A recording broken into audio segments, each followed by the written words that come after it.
Yeah, baby, you are. Assalamualaikum warahmatullahi wabarakatuh. Sebelumnya izin abang dan kakak, kami di sini mau melakukan pengeluhan pendidikan Pancasila mengenai demokrasi. Sebelum itu perkenalkan, nama saya Alia Anandanisa dan teman saya Desi Mardani, saya guru kependidikan. Baik, kami di sini ada membuat poster. Yang pertama akan dijelaskan oleh Glory. Oke, demokrasi. Apa itu demokrasi? Demokrasi Pancasila itu memiliki landasan nilai yang bersumber dari kepribadian bangsa Indonesia dan menjadi pedoman dalam kehidupan bernegara. Dalam sistem ini, pelaksanaan pemerintah dijalankan berdasarkan hukum atau stat, bukan berdasarkan kekuasaan semata atau stat. Artinya, Baik, nah demokrasi itu kan pasti erat hubungannya. Kenapa kami sasarannya itu mahasiswa yang ada organisasinya? Karena mungkin di organisasi itu lebih dipelajari lagi kepemimpinan itu seperti apa, dan demokrasi itu juga pasti dalam suatu organisasi pasti akan terjadi, misalnya musyawarah atau mufakat. Nah di sini tuh peran mahasiswa itu dalam di muka bumi ini pertama itu sebagai agen of change, yaitu mahasiswa penggerak perubahan sosial, politik, ekonomi, dan budaya. baiklah, dari materi yang disampaikan oleh saudara Alia yaitu peran mahasiswa, ada juga beberapa etika dalam demokrasi. Yang pertama ialah menghargai perbedaan pendapat. Setiap orang berhak mengemukakan pandangan dan layak dihormati. Yang kedua ialah musyawarah untuk mengutamakan dialog terbuka untuk mencapai mufakat.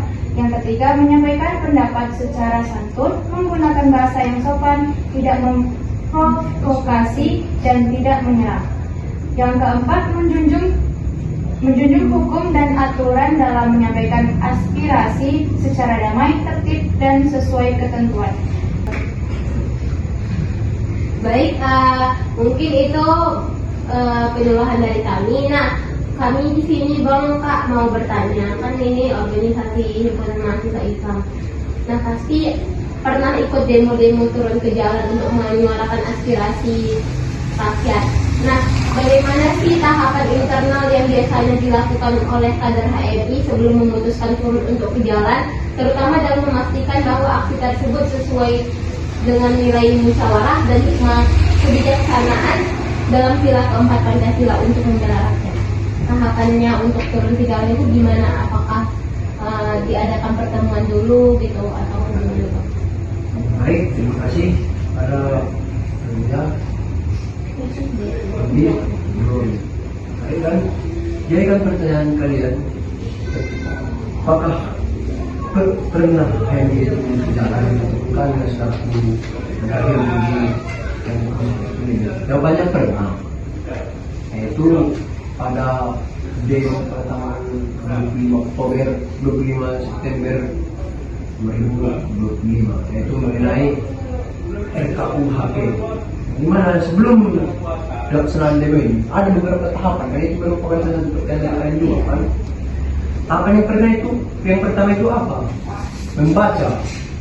Kita harus membaca apa?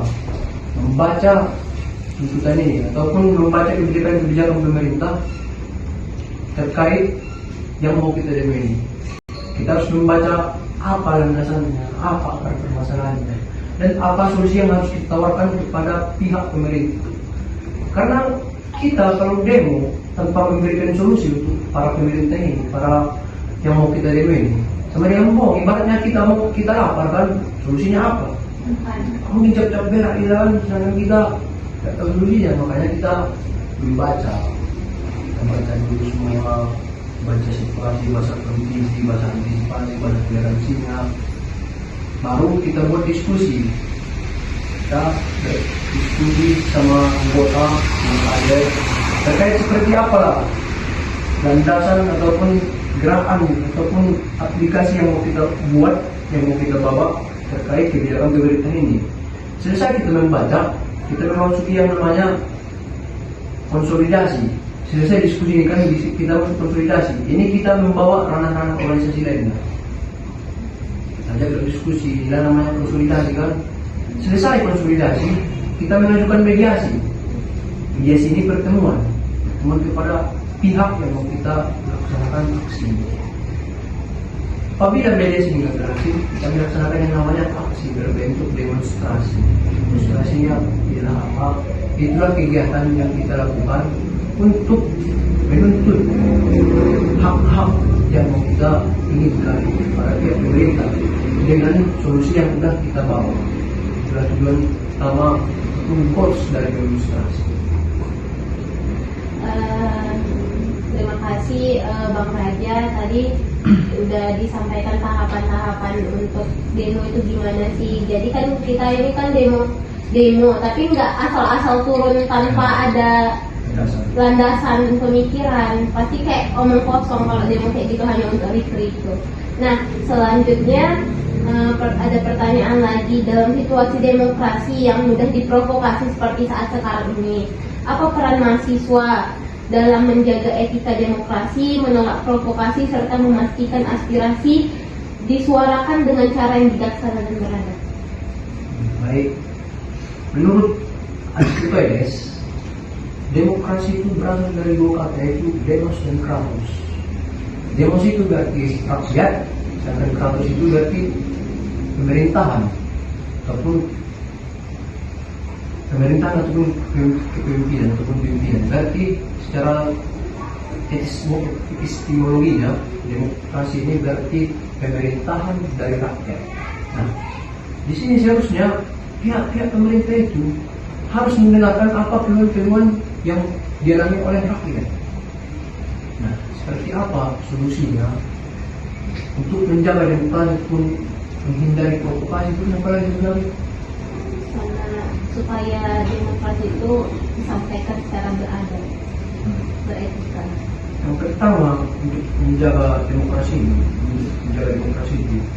itu kita bersama bahwasanya Indonesia ini mengharapkan demokrasi